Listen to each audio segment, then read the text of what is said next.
կարգում համարում իրենք մեղավոր չեն։ Անկեղծ այս մի շաբաթա փորձում եմ որպես անձ ասեմ, սա փոքր ուղղակի,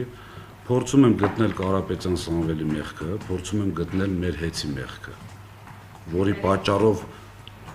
ազնվությամբ ասեմ ոչ։ Գիտեք, եթե ես չեմ գտել, վերջնաշով մարդիկ կան, որոնք ասում են, թող հուշեն, էլի, խնդրում եմ ուղղակի։ Թող հուշեն, ասեն, որն է այդ մեղքը։ Գիտեք, մեղքի չափաբաժիններ գոյություն ունի։ Պետք է լինի այնպիսի մեղավորություն, որը բերի պետականացման։ Խոսքը դրա մասին է։ Հիմա որ գան ասեն, ինչ որ Հայաստանի մի տարածքում մի հատ օր եղավ 3 անգամ անջատվեց, լուրջ չի։ Խոսքս վերաբերվում է այն մեղքին, այն հիմքին, որի արդյունքում այս գործընթացը նախաձեռնվել է։ Ընդհանրապես ես չեմ գտել մեր կազմակերպությունը ասենց իրար նայելով, խոսելով, քննարկելով չեն գտել։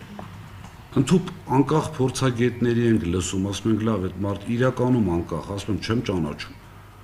Անկախ փորձագետների ենք լսում, ասում ենք լավ, միգուցե իրանք ասեն, որն է մեղքը մեր։ Թող ասեն, լավ, մեկը ասելու է, թե չէ։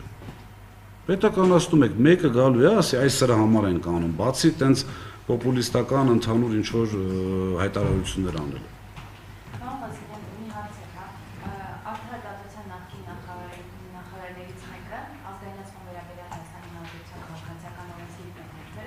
Եվ նշել է, որ եթե գնում ենք ազգայնացման, պետք է սեփականաշրջը գույքի արժեքը իրականացնելը փոխհատուցել։ Քանի որ ձեր ամբողջ ասուլիսի ընթացքում գրեթե որևէ թիվ դուք չնշեցիք, ձեզ կխնդրեմ ասել, որքան արժեքից է,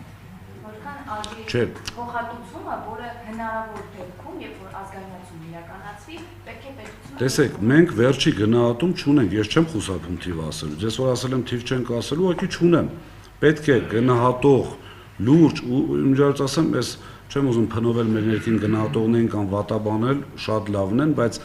այս կարգի կապիտալը, ակտիվը գնահատելու համար, որպեսզի ճիշտ լինի ու ոչ մի կասկած չլինի, միջազգային հեղինակավոր գնահատող կազմակերպություն է պետք։ Մենք չունենք այս բանը, թիվը չեմ կարող ասել, բայց այդ թիվը չեն կարող վճարել։ 2 միլիոն դոլարի մասին Ինչի՞ եք տենց էժանացնում։ Շատ։ Դե հիմա դուք